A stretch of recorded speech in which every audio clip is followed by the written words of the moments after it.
What's up, everybody? Welcome to another KeySmash Studios video. Today I am super excited to do a video on the Halo Master Chief Collection, and specifically Halo Reach.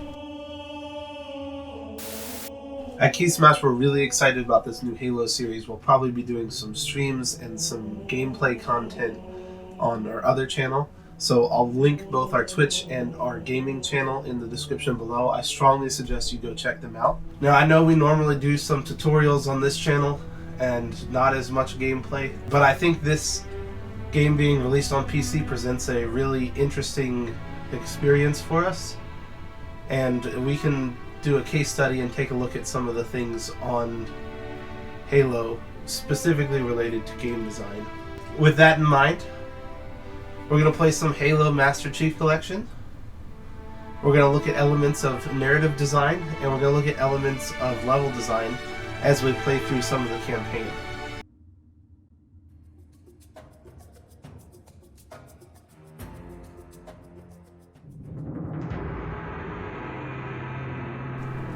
It is so nice to hear this music.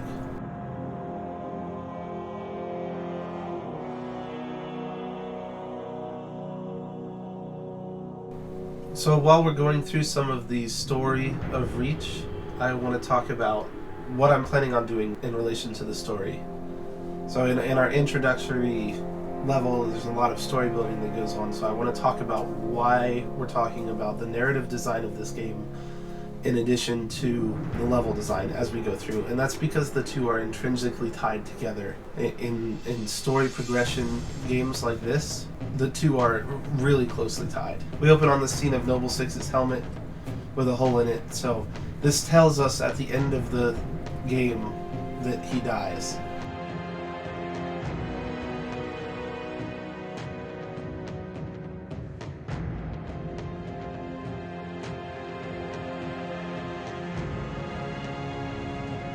And here we are putting on our helmet.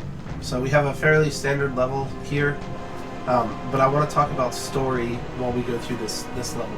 And there are two main difficulties that happen when we do a story in a game like this, like Halo Reach.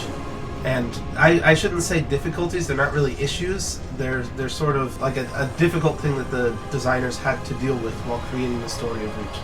And that's that there are issues when you create a story where the player is in control of the main character. And what I mean by that is, you can't create a story where you can't control the main character, at least somewhat. So there's a very difficult balance of controlling the main character and creating a story progression for them. And the second difficulty is that we know the start and the end of the story. In general, a good amount of suspense in a story comes from not knowing the future of the story, the end of the story.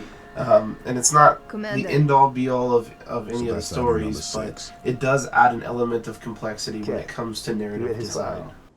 Only the parts that weren't covered in black ink. Anyone claim responsibility, sir? Only thinks it might be the local insurrection. 5 months ago, they pulled a similar job on Harmony. Hit a relay to take out our eyes and ears, then stole 2 freighters from dry dock. That cannot happen here. Reach is too damn important. I want that relay back online, Noble One. Sir, consider it done. Then I'll see you on the other side. Holland out. Lieutenant. Commander, sir. I'm Carter, Noble Team's leader. That's Kat, Noble 2, Emil and George 4 and 5. You're riding with me, Noble 6.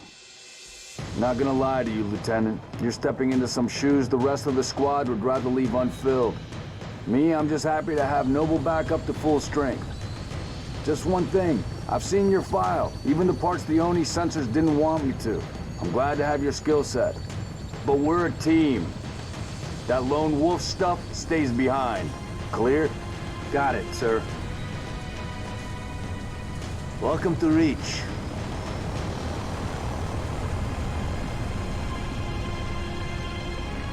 Here we're introduced to the members of the Noble Team, and this is like essentially the end of the first level. But that first level is really supposed to set up the story and the teamwork aspect of Halo Reach, where you're dealing with 6 Spartans instead of just the Master Chief, the woman.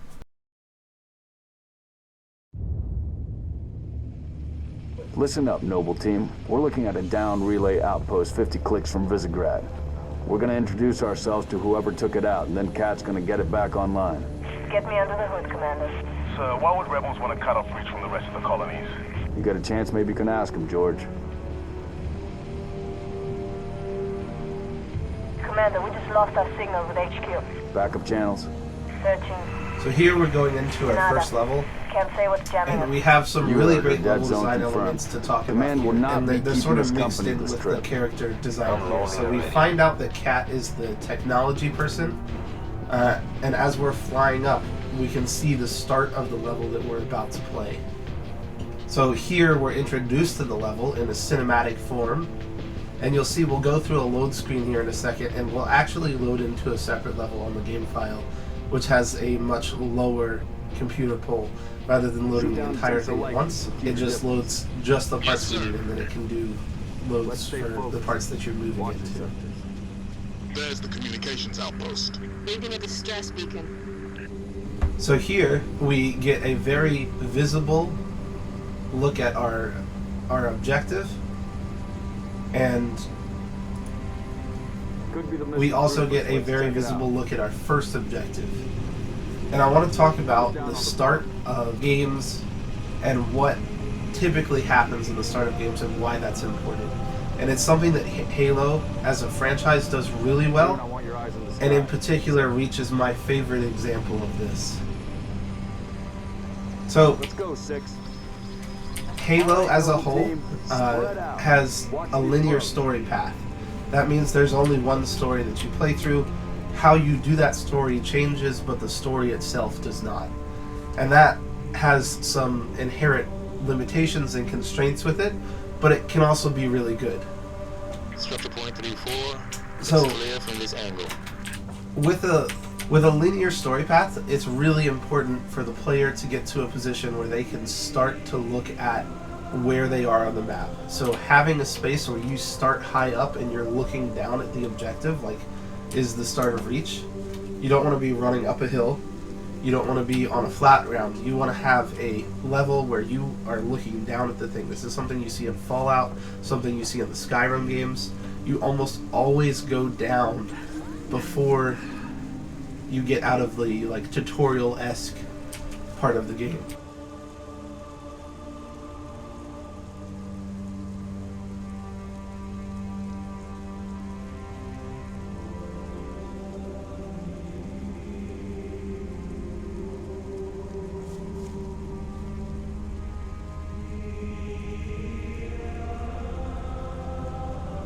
Halo Reach is a great example of this. We're looking down. This is good level design. We're looking down at our objective so we can learn the controls and not have to worry about being surprised or something like that. One of the things I'm going to talk about a lot in relation to linear stories is the illusion of choice.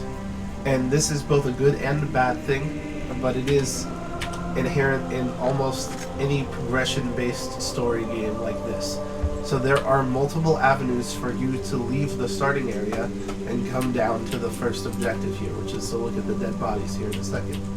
But you can run through the side loop, you can run through and run down the path like they want, and they'll always highlight things with fences and worn tread like this on the ground. This is the suggested path that you take, but they don't limit you to taking other paths and having different options available to you. Roger that. That's what I mean. It's an illusion of choice. You have no choice to go to this area and look at the dead bodies, but you have choice on the way that you get there. And that is something that's really important to linear stories.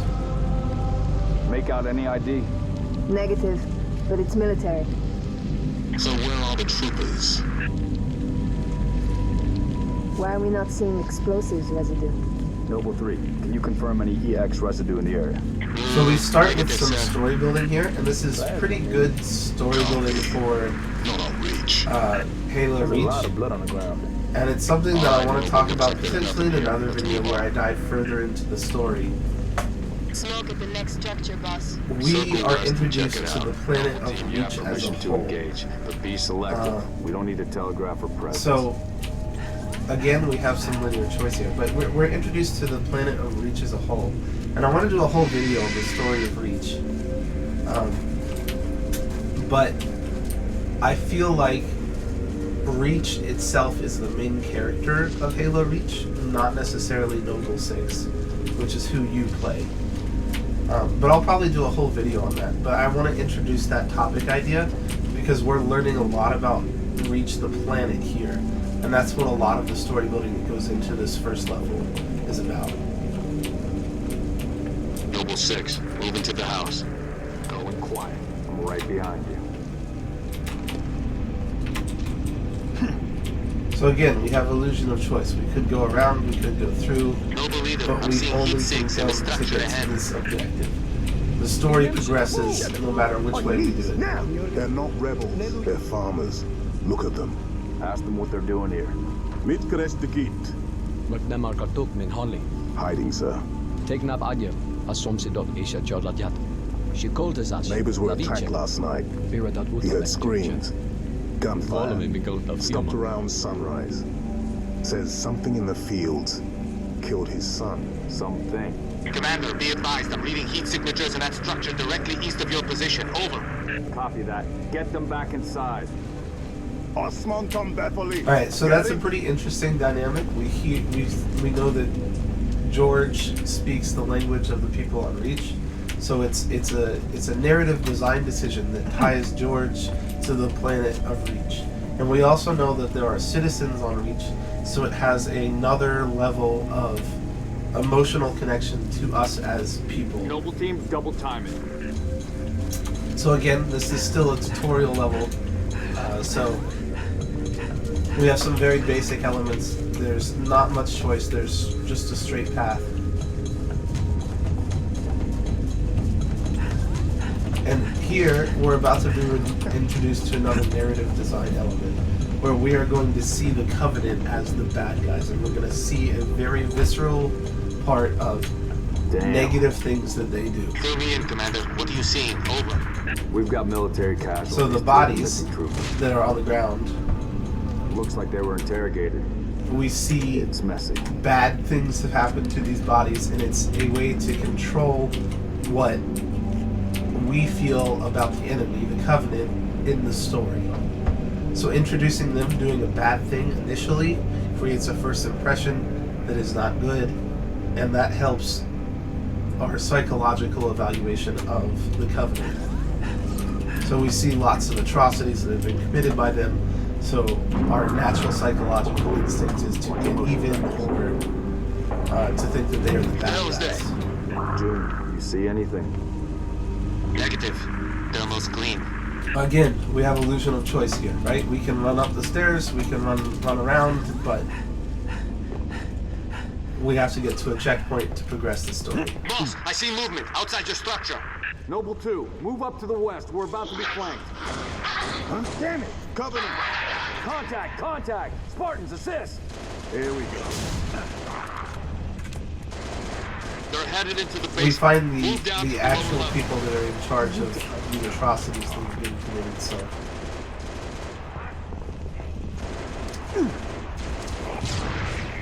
Yeah, you cook them.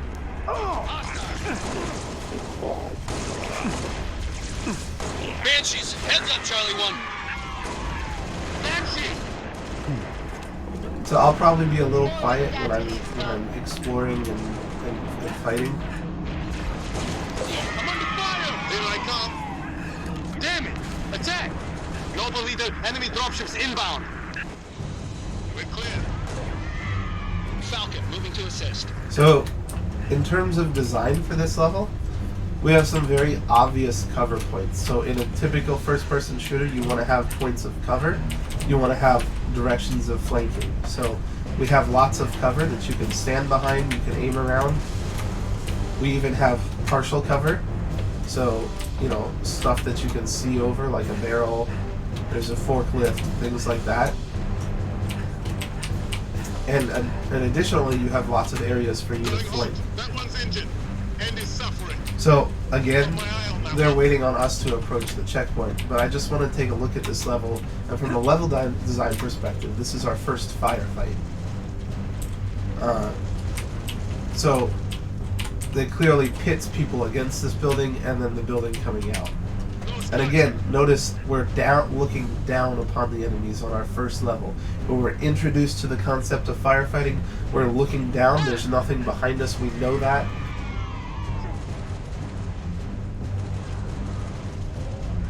And that's going to allow us to have a very easy first introduction to the firefight. So let's get to it and let's continue on.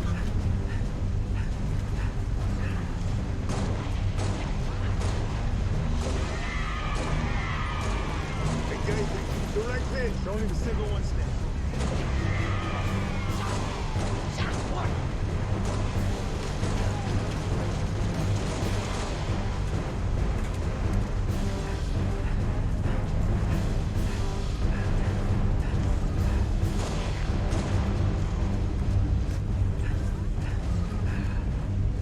So again, we have the illusion of choice. We have 3 or 4 different pathways around this area where you can flank and make strategic decisions, but ultimately the end goal is to get across this ravine to the valley on the other side. Target is injured. Well done. Hostiles.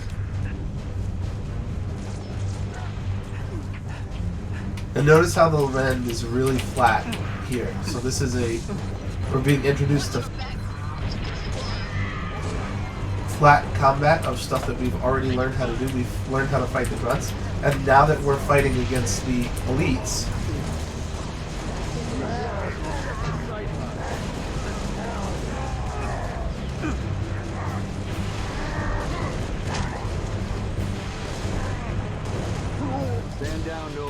now that we're fighting against the elites and the improved thing, we come up to a ridge, and then we're looking down or on even ground with the elites. Valley just turned into a free fire zone. I also want to talk about some of the boundary concerns of a linear story. On a linear story, you have flat, like definite boundary concerns. If I jump off this cliff, you die. On the other side, there is a big, large mountain that you cannot climb up. So you're definitely confined to a straight path. That's good and bad. It's not open world. Open world's a bit of a catchphrase, but. Noble 6 on me. But we do have this linear story path, and you'll notice that the characters will give us information to go forward.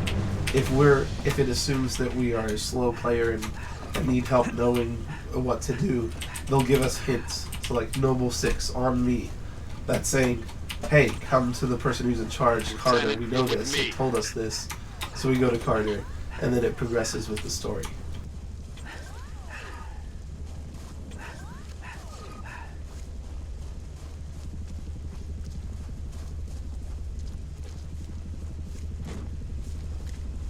So here we're going to be introduced to our next little bit of information about another one of our characters. And we see that George is the heavy weapons specialist. And that's why this entire warthog has this mounting thing for George. And we get our first introduction into driving in this game. And look, notice yet again, we're at the top of a hill looking down with a safe spot behind us. If I look back, there's no way that anything can get us from behind, and I know that we're being introduced to a mechanic here by looking down.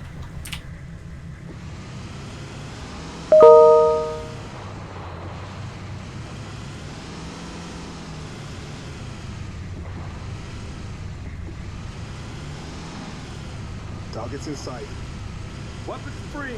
So again, we're looking down on our first impact of engaging the enemy. Let's make this quick, Spartans.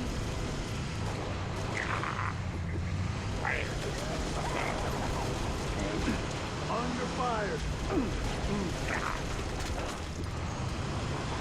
And I want to highlight again the illusion of choice.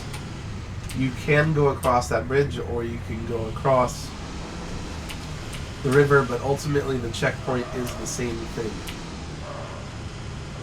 And also notice on areas where there's vehicles, so on levels where there's vehicles, you'll know that there are always respawns of the vehicles. So if I get my vehicle stuck, or I have another dumb move, a glitch, a bug, or anything like that, the player can still get through the level with there being more than one vehicle. So this is the first vehicle that we'll come across. I'm sure there are dozens on this level of ways that they allow you, the player, to get through.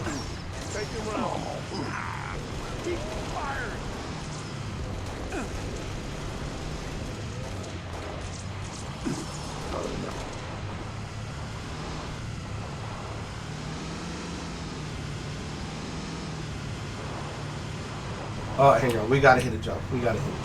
Let's go back. Like I said, the illusion of choice cannot always be... It doesn't always have to be a bad thing. Like, it can be a really great thing. You can offer players a direct path, which is down the highlighted route that is shown to us by this dirt. Or we can go over the fun jump that they also put into the game. It doesn't have to be a bad thing that there's an illusion of choice. In fact, more often than not, it's a good thing.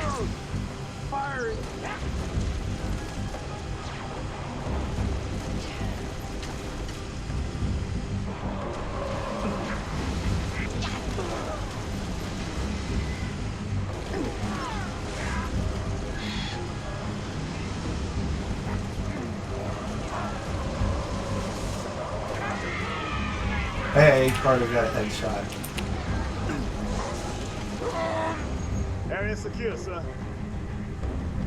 Boss, we're picking up a distress signal. Again, look, I found their vehicle. We were attacked by Covenant forces. We have a clear visual on the next objective. The troopers. And you know we gotta go towards that camo thing. Gotta find the source of that. Gotta get that new camo. No disrespect, but don't we have more important things to do than round up strays? We don't leave people behind. And again, we're learning something about Carter here, right? He hears about soldiers that are in trouble. We're being introduced to the narrative design of Carter is that he does not leave people behind. He does not like that. That is one of his intrinsic character traits. We need to find those troopers now. And again, they're offering vocal cues for us on what to do.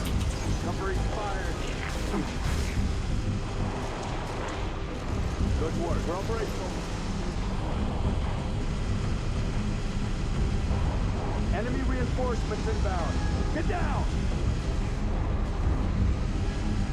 And again, we have different paths to the same objective.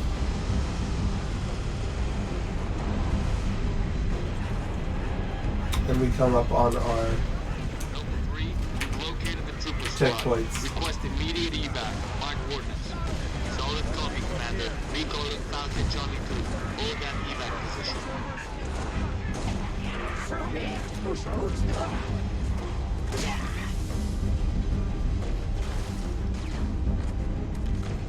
And again, we're introduced to the idea of a standoff here.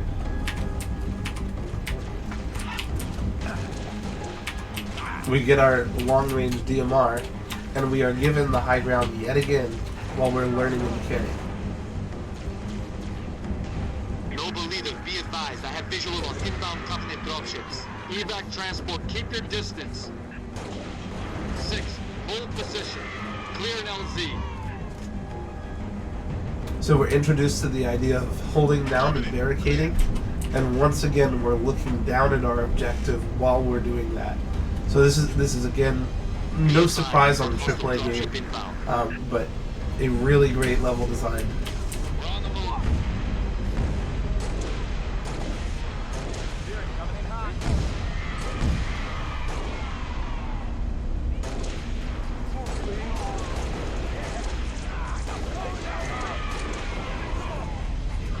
Hurts, don't it? Dropship inbound.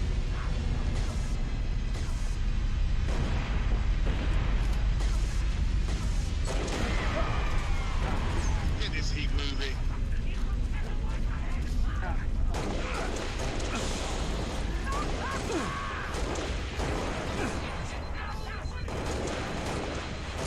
Quick little comment on the AI there. It's one of my favorite things about a Halo game is that when you kill an elite, the grunts become scared and run around. It is a really great AI interaction, and it's something that has been a part of Halo for a long time. Really clever code.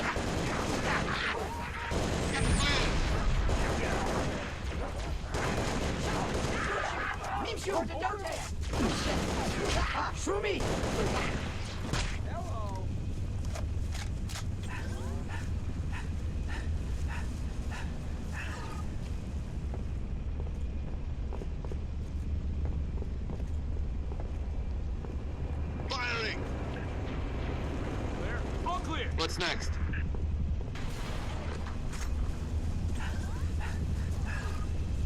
Transport. LZ is clear. Move in for evac.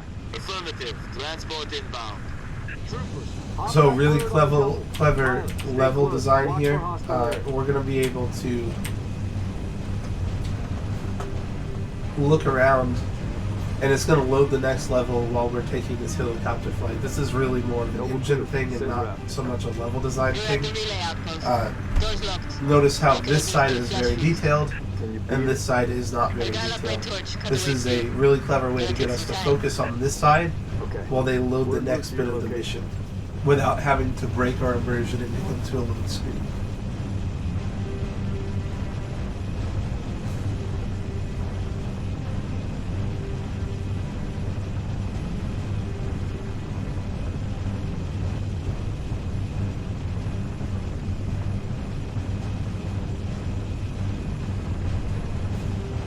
And again here in a second, we're going to be reintroduced to the idea that Carter is in charge. Approaching the comm outpost. Drop us in the courtyard. LZ's a little hot, sir. Put her down, pilot. Everyone defers to Carter. Just another character building moment for Carter.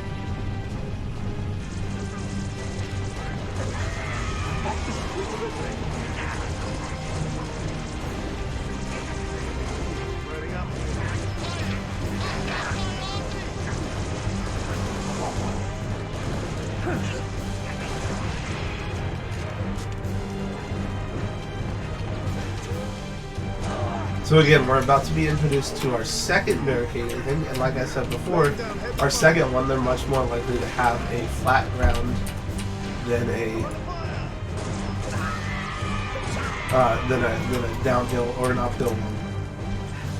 Here's our second barricade. How we doing, Cat? Taking a little longer than We I get hoped for the the moment. sniper barricade, and we're able to look down on people, or look out on people evenly. Hold them off from hack and hack control. You're just not getting the message. In position. Heads up.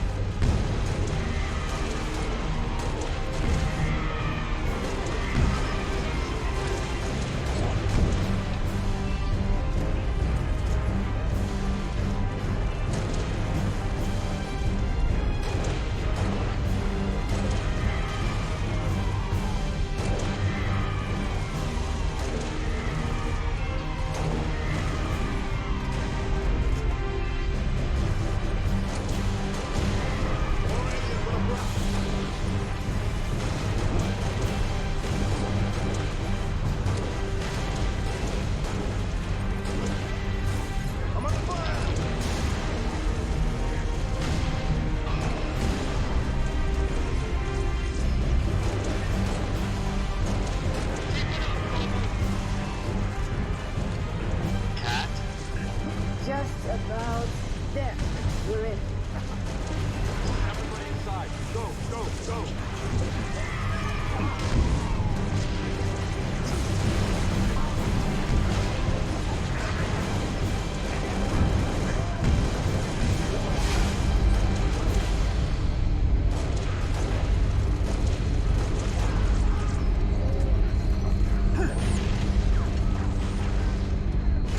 So again, a nice little level transition here in terms of engine design, Cat can get the relay back online. and we're pushing into the third part of this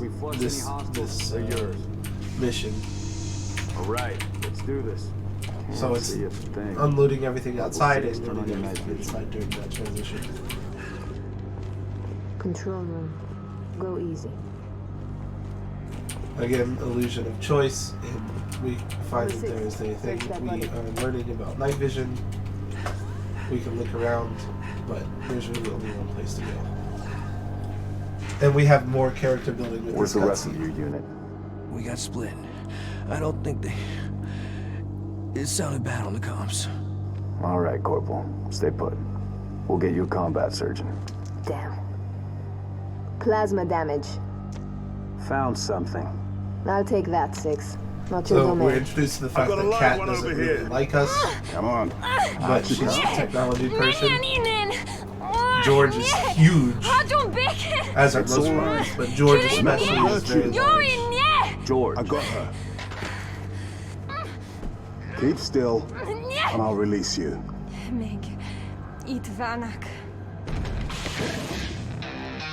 What's the status? Over! We've been engaged! So a combat scene here. Bad guy coming out!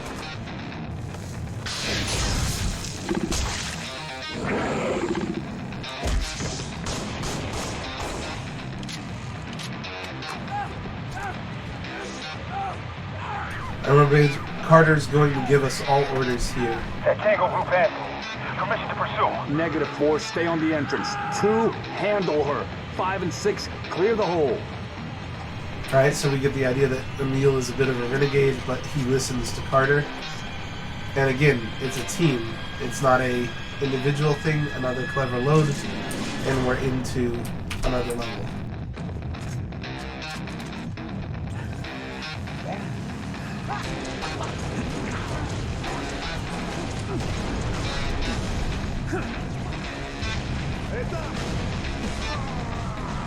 Again, we've got cover.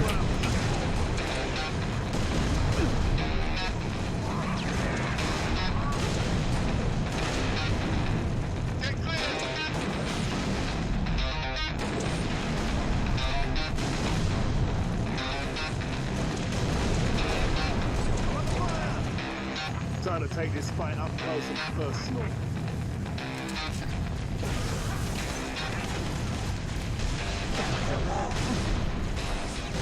This gun works really well when you shoot yourself.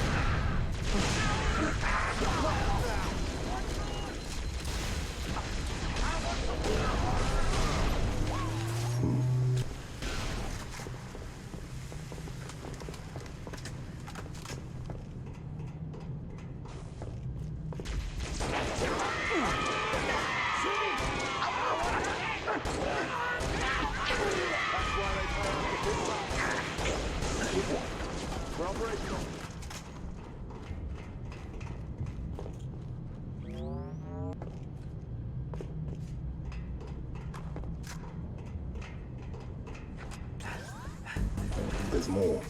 Flush them out. I've got you covered.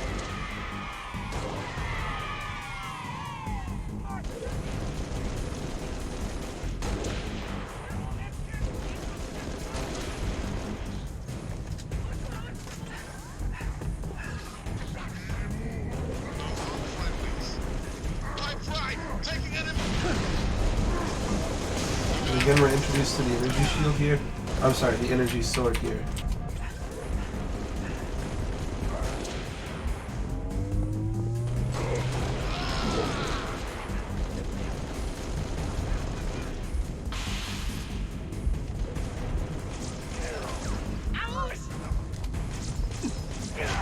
That ain't bad. Noble 5 reporting. Targets neutralized.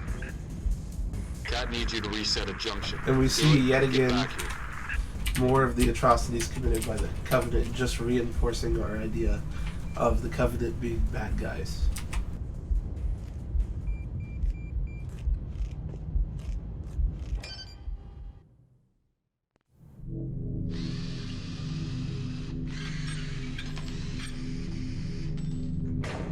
Some more character building. How long?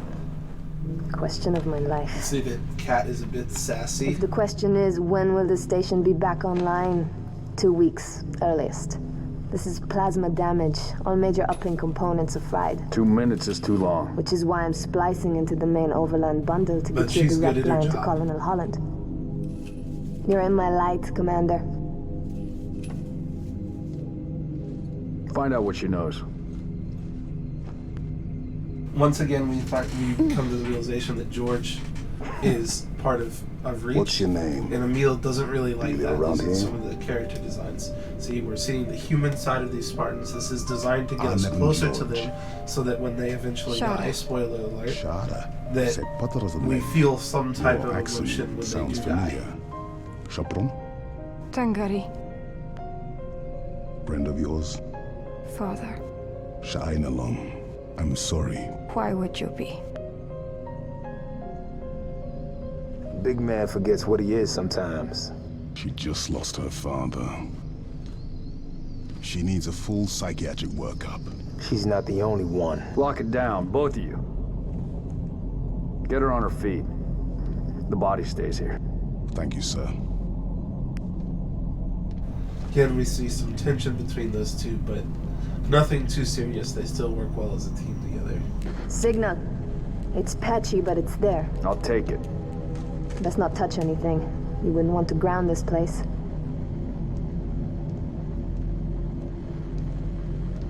I'm barely getting you. What's your situation? Over? Colonel, this is Noble 1. There are no rebels. The Covenant are on Reach. Acknowledge? Come again, Noble 1? Did you say Covenant? Affirmative. It's the Winter Contingency. May God help us all. So the Winter Contingency leads us into our next mission. So I think I'm going to stop there. Thank you so much for watching. I hope this has been a fun and unique case study on some of the level design that goes into Halo Reach. I'll probably end up doing one of these for every mission in Halo Reach, and probably every mission for each of the Halo stories, going all the way through the Master Chief Collection. Like, comment, subscribe, all that jazz. I really do appreciate it. Let me know down in the comments below what you think, what you like of this potential series. Things you didn't like, things you did like, all that jazz. And hopefully we'll see you next week.